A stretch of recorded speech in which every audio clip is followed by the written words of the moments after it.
All right, let's start at the beginning. It was announced today that Paul Manafort, well, something that was pretty much expected after his home was raided by the FBI, was indicted today. It's a 31-page indictment. It discussed charges, and we'll put it up on the side of the screen for you.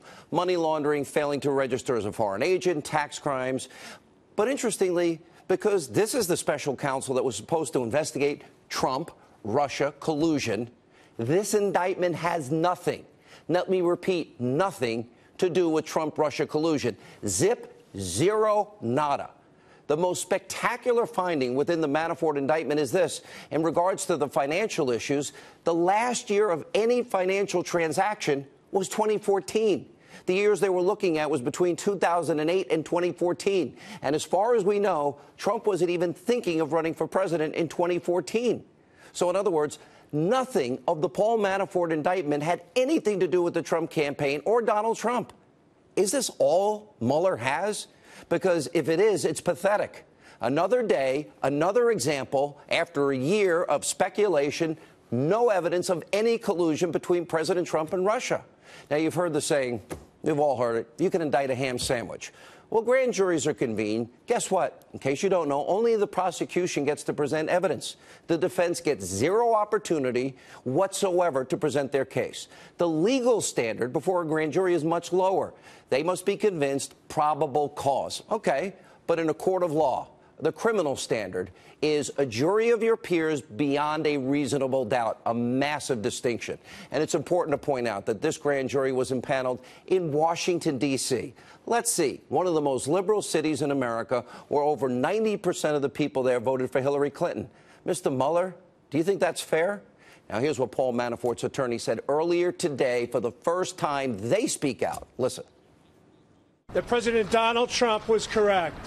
There is no evidence that Mr. Manafort or the Trump campaign colluded with the Russian government. Today, you see an indictment brought by an Office of Special Counsel that is using a very novel theory to prosecute Mr. Manafort regarding a FARA filing.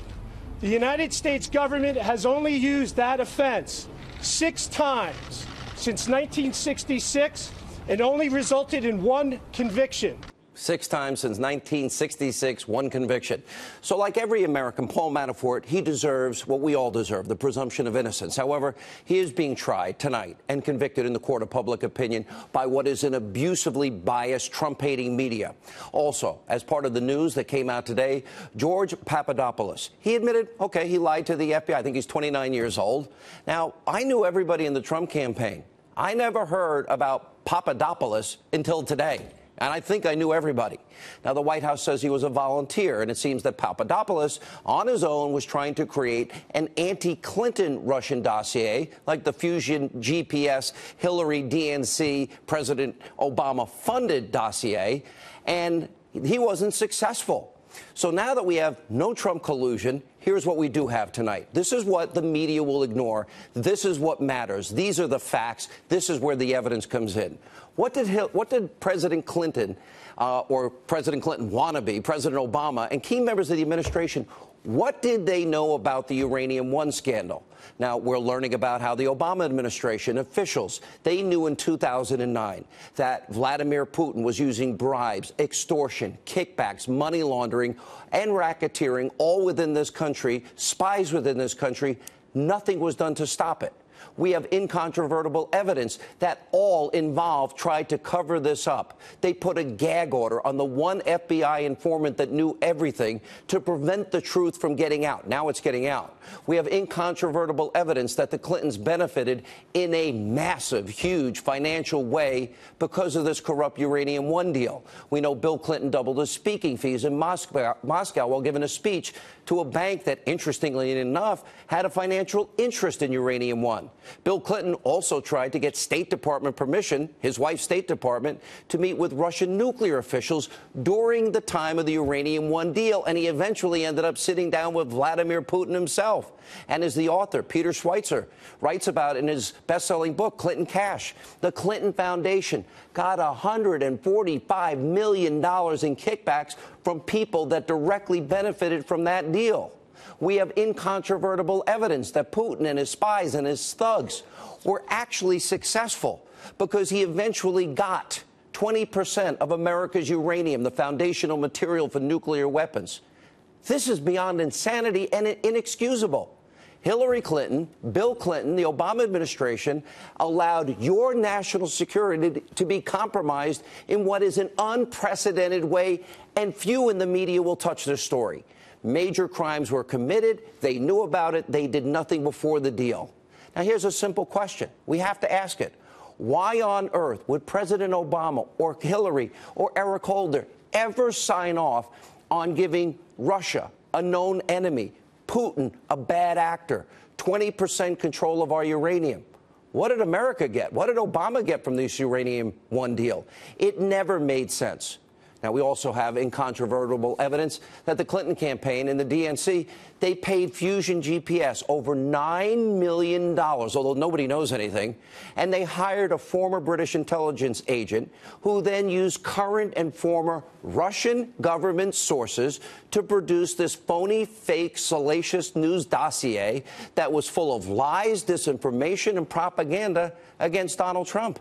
In other words, Clinton and the DNC funded the money to spread Russian lies and influence the election. They did it all because it is the very thing they're now accusing President Trump and his campaign of doing. They did it themselves. And we just found out this weekend, this new report from the Federalist, the headline: Obama's campaign paid $972,000 to the law firm that secretly paid Fusion GPS in 2016.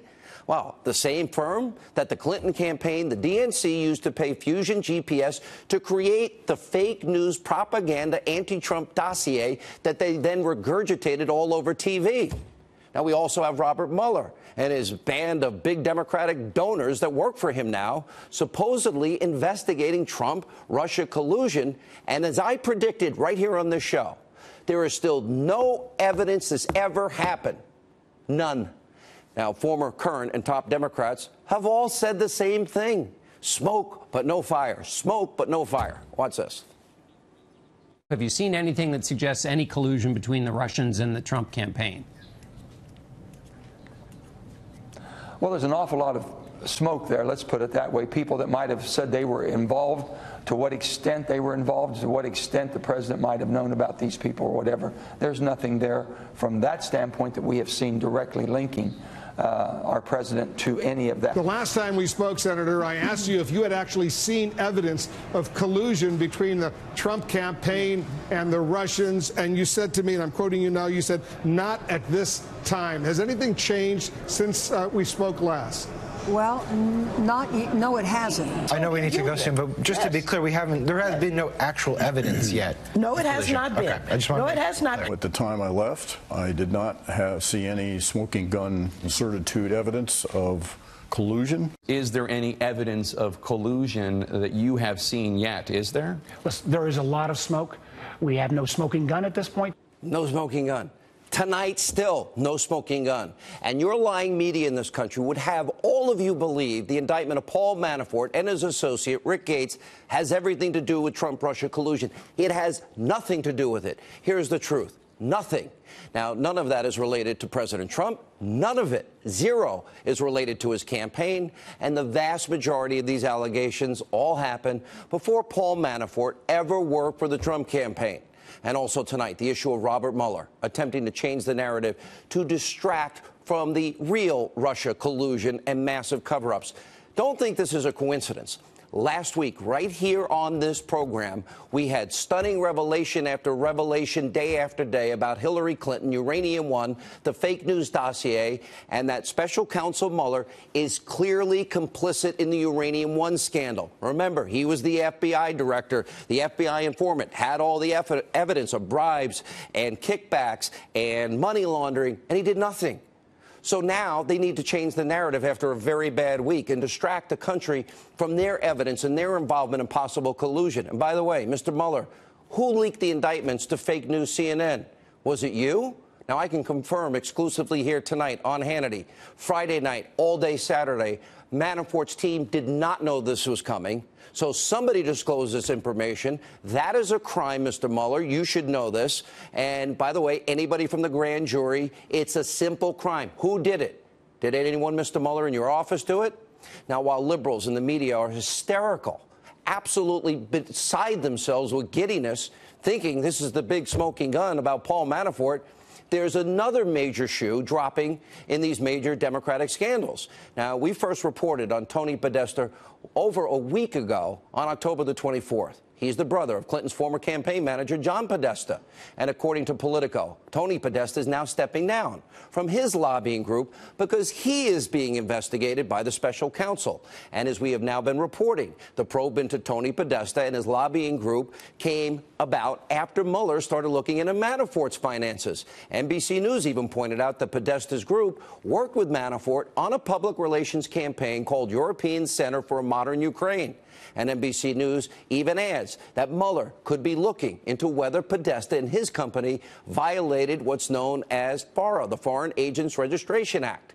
And Politico is reporting that both Tony and, John Podesta, Hillary's campaign manager, and even Sid Vicious Blumenthal, they were all conveniently together this weekend at Hillary Clinton's birthday party in Washington. Wonder what everybody talked about. And after new revelations that the Clinton campaign and the DNC paid almost $10 million to help spread Russia anti-Trump lies and propaganda, well, now even Senator Susan Collins is saying that John Podesta and disgraced former DNC chair Debbie Wasserman Schultz, they need to retestify before Congress about the phony Clinton Russian lying dossier that was meant to influence the American people on the eve of an election. Watch this. They absolutely need to be recalled. It's difficult to imagine that a campaign chairman, that the head of the DNC would not know of an expenditure of this magnitude and significance, but perhaps there's something more going on here. But certainly it's worth additional questioning of those two witnesses. And you need to know there is no chance that over $10 million goes out the door to pay for this lying dossier. And nobody knows about it. If you listen to the Clinton people, the DNC people, I don't know. Nobody knows. $10 million out the door. And guess what? They're all lying because they all use the same attorney and the same law firm. Take a look how Congressman and former prosecutor Trey Gowdy is now properly interpreting what Clinton and the DNC and now Obama did in paying for this dossier. This is interesting. I'm not an election law expert, Chris, but the good news is you don't have to be to understand the absurdity of believing that you can launder all of your campaign money by just hiring a law firm. I mean, imagine if you and I were running for Congress and we just hired a law firm and said, hey, you go do all the oppo, you go buy all the television, you go buy all the bumper stickers, you go hire all the experts, and we're going to launder all of this through a law firm. I can't think of anything that defeats the purpose of transparency laws more than that. This is not hyperbole. I am not overstating the case. We are at a major crisis point in America tonight. Do we have equal justice under the law in this country today? If you or I, if anybody in this room with me now or watching TV with you, if we ever did anything close to what the Clintons, the DNC, and others did, we would be rotting in a jail cell tonight, hoping our friends would send us a cake that had a file. The only difference between Trump-Russia collusion is that we have the evidence, and after a year of black helicopter conspiracy theories, they have none. And just like we have the evidence when it comes to Clinton and her email server scandal, why hasn't she been charged? Fox News legal analyst Greg Jarrett, who will join us tonight, has helped us put together a list of all the laws broken in all of these scandals. Take a look at the side of your screen. These are the laws that were potentially broken, all by the Clinton campaign and the DNC in the fake news dossier scandal. Of course, they use Russian sources bought and paid for by Hillary, the DNC, and Obama to smear Trump and influence the election with Russian lies. Then there's the massive Uranium One scandal that Congress rightly is now investigating. We do need a special prosecutor. Finally, you have, look right there, federal statutes involving crimes like bribery and mail fraud and wire fraud and racketeering. And as we've been saying, All of this is beyond serious. It compromised our national security, and people should be put behind bars. There's also the Clinton email server scandal. I haven't forgotten. Truth matters. The law matters. Equal justice matters. Remember, she had secret, top secret, special access program, classified information on a server stored in the bathroom of a mom and pop shop. Her team also deleted over 33,000 subpoenaed emails using bleach bitten, acid wash, smashing Blackberries and other devices with a hammer, removing the SIM cards before giving the mobile devices to the FBI. That's called obstruction of justice. That's a felony. And just to recap, since it's so vitally important, probably the biggest scandal of all is Bill and Hillary Clinton selling out America's national security to Putin and the Russians. And guess what? The FBI had the information before they made the deal. And the FBI director's name at that time was Robert Mueller. And Eric Holder was the attorney general at the time who oversaw the FBI. They had to know. And yet a year later, when even though they had evidence of bribery and collusion and money laundering and all these crimes, they ignored the evidence, and Eric Holder and Clinton signed off on the single, beyond the Iranian deal, dumbest national security decision ever. Rod Rosenstein, he oversaw the investigation. Remember, he's the guy that appointed Mueller on a local level while he was serving as a U.S. attorney for Maryland. He appointed Mueller to be the special counsel here. This is beyond incestuous. What about investigating their roles in Russia? Hillary Clinton's State Department, Eric Holder, signed off on the deal a year later, knowing that what his intentions were to corner the uranium market. Bill Clinton makes a fortune, doubles his speaking fees, paid with a check from a bank that has a financial interest in Uranium One. He tried to get his wife meetings with Russian nuclear officials for him, but he met with Putin instead. That was in 2009. Then in 2010, Putin gets everything he wants in spite of all the evidence of his spies, his agents committing crimes in this country. And as we mentioned earlier, between Fusion GPS, between Uranium One, we have evidence of real Russian collusion. America tonight is at a crisis point. Will we have equal justice under the law, or will America just be a banana republic, corrupt at its core? That is what is at stake tonight.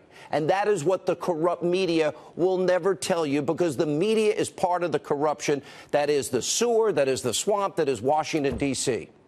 So tonight, America has a choice. We can have equal justice for everyone, or we can live in a country where if you have the right politics, you stand for the right left-wing positions, you can sell out your country and you can get away with it. Guess what? This program is dedicated to the truth. We will get to the bottom of all of this.